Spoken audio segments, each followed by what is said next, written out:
Hello friends, ऑप्यूलेंट career institute के official YouTube channel पर आपका स्वागत है। फ्रेंड्स, मेरा नाम है तरुण और आज हम डिस्कस करेंगे SCSS स्कीम के बारे में। फ्रेंड्स, SCSS का जो फुल फॉर्म है वो होता है सीनियर सिटीजन सेविंग स्कीम या वरिष्ठ नागरिक बचत योजना।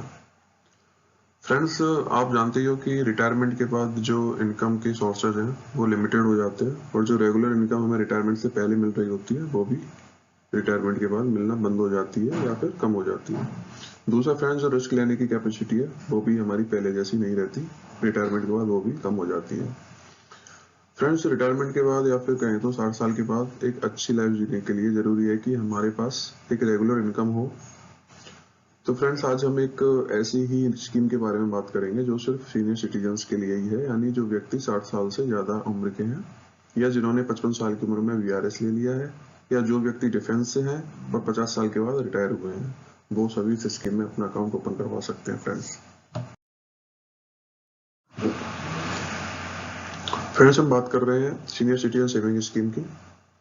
यहाँ हम डिस्कस करने वाले हैं SCSS स्कीम में कौन इन्वेस्ट कर सकता है, कितना अमाउंट इन्वेस्ट कर सकते हैं, इंटरेस्ट रेट क्या है, मैच्योरिटी पीरियड कितना होगा, प्री मैच्योर कर सकते हैं या नहीं कर सकते, और कर सकते हैं तो कितनी पेनल्टी लग सकती है, टैक्स के बेनिफिट क्या क्या है, और नॉमिनेशन की फैसिलिटी अवेलेबल है या नहीं है। फ्रेंड्स, पहले हम बात करेंगे कि who can open account in this scheme. तो फ्रेंड्स, जो SCSS स्कीम है इसमें वो व्यक्ति अकाउंट ओपन करवा सकते हैं जिनकी उम्र 60 साल या उससे ज्यादा है, या जिन्होंने 55 साल की उम्र में VRS ले लिया है, वॉलंटरी रिटायरमेंट, या डिफेंस पर्सनल जिनकी उम्र 50 साल से ज्यादा है और जो रिटायर हुए हैं। ये सभी व्यक्ति इस स्कीम में अकाउंट ओपन करवा सकते हैं। फ्रेंड्स, ये बात याद रखने की है कि अगर आप या आपके कोई भी रिलेटिव जो इस स्कीम में इन्वेस्ट करना चाहते हैं या अकाउंट ओपन करवाना चाहते हैं और उन्होंने VRS लिया है, तो फ्रेंड्स VRS ऑप्टी को अपने रिटायरमेंट बेनिफिट को 1 मंथ के अंदर स्कीम में जमा करना होता है। यदि बेनिफिट रिसीव होने के 1 महीने के अंदर यदि अमाउंट इन्वेस्ट नहीं किया जाए तो फिर वो 60 साल के बाद ही, यानी कि उनकी उम्र जब 60 ईयर्स की हो जाएगी उसके बाद ही वो इन्वेस्ट कर पाएंगे। फ्रेंड्स, अकाउंट जो है SCSS में इंडिविजुअल कैपेसिटी में या स्पाउस के साथ जॉइंटली भी खुलवाया जा सकता है। यदि जॉइंट खाता खुलवा रहे हैं तो जो एज है वो फर्स्ट अकाउंट होल्डर की कंसीडर की जाएगी। जो सेकंड अकाउंट होल्डर है उनके लिए एज की कोई लिमिट फिक्स नहीं की गई है, यानी कि जो सेकंड होल्डर है उनकी उम्र 60 साल से कम हो सकती है, यानी कि 55 भी हो सकती है, 50 भी हो सकती है, 50 से बिलो भी हो सकती है। उसकी कोई रेस्ट्रिक्शन नहीं है सेकंड अकाउंट होल्डर के केस में, क्योंकि जो अकाउंट ओपन होगा उसमें सिर्फ फर्स्ट अकाउंट होल्डर की ही एज कंसीडर की जाएगी। फ्रेंड्स, दोनों स्पाउस, हस्बैंड या वाइफ, इंडिविजुअल या एक दूसरे के साथ जॉइंट अकाउंट भी खुलवा सकते हैं, यानी कि हस्बैंड वाइफ के साथ जॉइंट अकाउंट खुलवा सकती है। एक अकाउंट तो ये हो सकता है और दूसरा अकाउंट वाइफ हस्बैंड के साथ ज्वाइन करवा सकती है, यानी कि ऐसे वो 2 अकाउंट ज्वाइंटली भी ओपन करवा सकते हैं। फ्रेंड्स, ये तो बात हुई कि कौन अकाउंट ओपन करवा सकते हैं। अब बात करेंगे कि कौन खाता नहीं खुलवा सकते इस स्कीम में। तो फ्रेंड्स, इस स्कीम में non residence individual, person of Indian origin और HUF इस स्कीम में अकाउंट नहीं ओपन करवा सकते।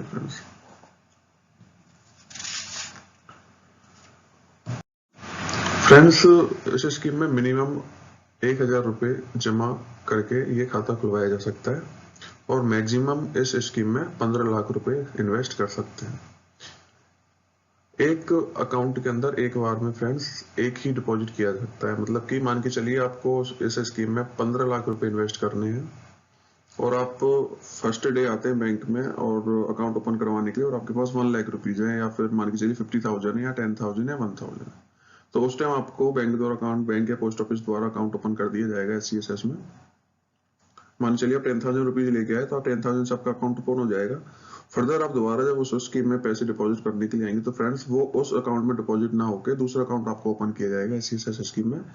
लेकिन जो वो मैक्सिमम अमाउंट होगा आपके लिए वो 15 लाख ही होगा, चाहे आप 1-1 लाख रुपए के 15 अकाउंट ओपन करवाइए या फिर एक कंसोलिडेट अमाउंट का टोटल डिपॉजिट करके 15 लाख का एक सिंगल अकाउंट ओपन करवाइए। फ्रेंड्स, मैक्सिमम डिपॉजिट होगा वो 15 लाख होगा और फ्रेंड्स 1000 के मल्टीपल में आप इसमें कितने भी अमाउंट डिपॉजिट करके उतने ही अकाउंट ओपन करवा सकते हैं।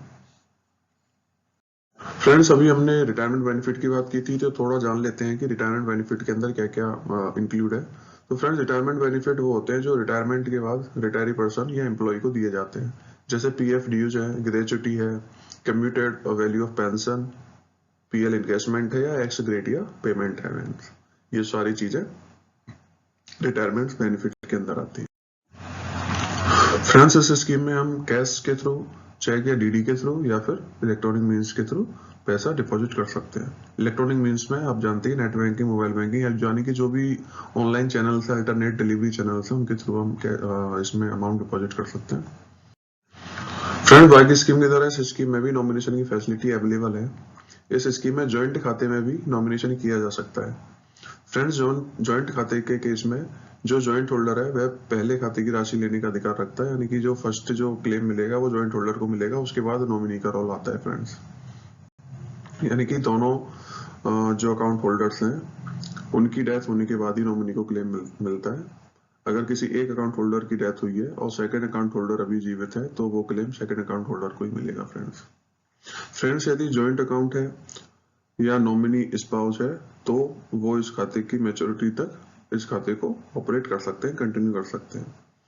फ्रेंड्स, ये बात ध्यान रखना है कि जो एनआरआई पर्सन है वो इस खाते में नॉमिनी नहीं हो सकता। यानी कि मान के चलिए आपके मदर, फादर या फिर कोई रिलेटिव SCSS में अकाउंट ओपन करवा रहे हैं और आप एनआरआई हैं, आप विदेश में रहते हैं, तो वो आपको नॉमिनी अपॉइंट नहीं कर सकते, क्योंकि जो SCSS के रूल्स है उसके अकॉर्डिंग एनआरआई को नॉमिनेट नहीं किया जा सकता या नॉमिनी अपॉइंट नहीं किया जा सकता। फ्रेंड्स, SCSS खाते में इंटरेस्ट क्वार्टरली बेसिस पे दिया जाता है। जो इंटरेस्ट है वो अकाउंट होल्डर के सेविंग खाते में, सेविंग अकाउंट में क्वार्टरली बेसिस पे डिपॉजिट किया जा सकता है। और जो इंटरेस्ट डिपॉजिट की जो फ्रिक्वेंसी है वो जो भी तिमाही आएगी, जो भी क्वार्टर आएगा, उसके फर्स्ट वीक जो होगा उसके फर्स्ट वर्किंग डे पर क्रेडिट कर दिया जाता है ऑटोमेटिक। फ्रेंड्स, यदि अकाउंट में 15 लाख से अधिक राशि जमा कर दी जाती है, तो 15 लाख से ऊपर वाले अमाउंट पे सिर्फ पोस्ट ऑफिस सेविंग रेट जो है उसी पर इंटरेस्ट दिया जाएगा, उस पर SCSS का रेट नहीं दिया जाएगा। SCSS का जो इंटरेस्ट रेट है वो सिर्फ 15 लाख रुपए तक ही दिया जाएगा। फ्रेंड्स, SCSS की मैच्योरिटी 5 ईयर की होती है, और 5 ईयर के बाद जो है अकाउंट को 3 साल के लिए फर्दर एक्सटेंड किया जा सकता है। यानी कि जो मैच्योरिटी पीरियड है इसका वो 5 ईयर है। 5 साल के बाद खाता मैच्योर हो जाता है और इसको बंद करवाया जा सकता है। यदि कोई व्यक्ति चाहता है कि नहीं, मुझे अभी और ये अकाउंट को और आगे तक कंटिन्यू करना है, तो वो फर्दर 3 साल के लिए इस अकाउंट को आगे तक एक्सटेंड कर सकते हैं। फ्रेंड्स, यदि मैच्योरिटी से पहले अकाउंट होल्डर की डेथ हो जाती है, तो अकाउंट को क्लोज कर दिया जाता है और जो अमाउंट है वो नॉमिनी को या जो भी लीगल हायर्स है उनको दे दिया जाता है। फ्रेंड्स, SCSS अकाउंट में मैच्योरिटी से पहले यानी कि प्री मैच्योर क्लोज भी किया जा सकता है, लेकिन इसके लिए कुछ कंडीशंस हैं। जैसे कि फ्रेंड, इसमें जो फर्स्ट कंडीशन आएगी वो ये आएगी कि अगर मान के चलिए अकाउंट आपने ओपन करवाया और 1 ईयर से पहले ही आप इसको क्लोज करना चाहते हैं, यानी कि अभी अकाउंट ओपन हुए 1 साल पूरा नहीं हुआ है और आप चाहते हैं कि नहीं, मुझे अकाउंट ओपन क्लोज करना है, मुझे अभी पैसे की जरूरत है, तो आप क्लोज कर सकते हो। बैंक या पोस्ट ऑफिस आपको मना नहीं कर सकता, लेकिन आपको कोई भी इंटरेस्ट उस पीरियड का पे नहीं किया जाएगा। मान के चलिए आप 1 साल से, मान के चलिए 12 महीने होते हैं 1 साल में, आपने 11 महीने अकाउंट को रखा और आप चाहते हो कि अकाउंट को क्लोज कर दिया जाए, तो बैंक या पोस्ट ऑफिस उस अकाउंट को क्लोज कर देंगे, लेकिन आपको उस पर इंटरेस्ट नहीं मिलेगा। जो 3 क्वार्टर का इंटरेस्ट आपको क्रेडिट किया गया था वो आपसे वापस रिकवर कर लिया जाएगा। फ्रेंड्स, पहली कंडीशन तो ये थी। दूसरी कंडीशन ये है कि 1 साल कंप्लीट हो गया अकाउंट को, लेकिन 2 साल कंप्लीट होने वाला है और उससे पहले आप चाहते हो कि अकाउंट को क्लोज कर दिया जाए, तो अकाउंट को क्लोज कर दिया जाएगा, लेकिन आपसे 1.5% पेनल्टी डिडक्ट की जाएगी। जो भी आपका अमाउंट है, मान के चलिए 15 लाख का आपने इसमें डिपॉजिट किया है, तो उसका 1.5% यानी कि 1.5% जो है वो डिडक्ट करके आपको पैसा दे दिया जाएगा। ये जो 1.5% है इसको आप पेनल्टी मान सकते हैं क्लोजर करने की। तीसरी कंडीशन जिसमें ये है कि मान के चलिए आपने 2 साल तक खाते को कंटिन्यू रख लिया, लेकिन अब आपको बंद करवाना है, तो आपको बंद कर दिया जाएगा अकाउंट को, लेकिन 1% आपसे पेनल्टी डिडक्ट कर ली जाएगी। फ्रेंड्स, इसमें एक चीज है कि अगर मान के चलिए 5 साल आपने अकाउंट को कंटिन्यू रख लिया और फर्दर 3 साल के लिए आपने एक्सटेंड करवाया है, तो जो एक्सटेंशन का जो पीरियड है 3 ईयर, उसमें आप 1 ईयर के बाद, यानी कि 5 साल तो मैच्योरिटी हो गए, एक छठवां जो साल है वो भी आपने चलाया और 7वें साल में आप चाहते हो कि नहीं मुझे अकाउंट को क्लोज करना है, पैसे की मुझे जरूरत है, तो आप अकाउंट को क्लोज कर सकते हो, उस पर आपसे कोई भी पेनल्टी नहीं ली जाएगी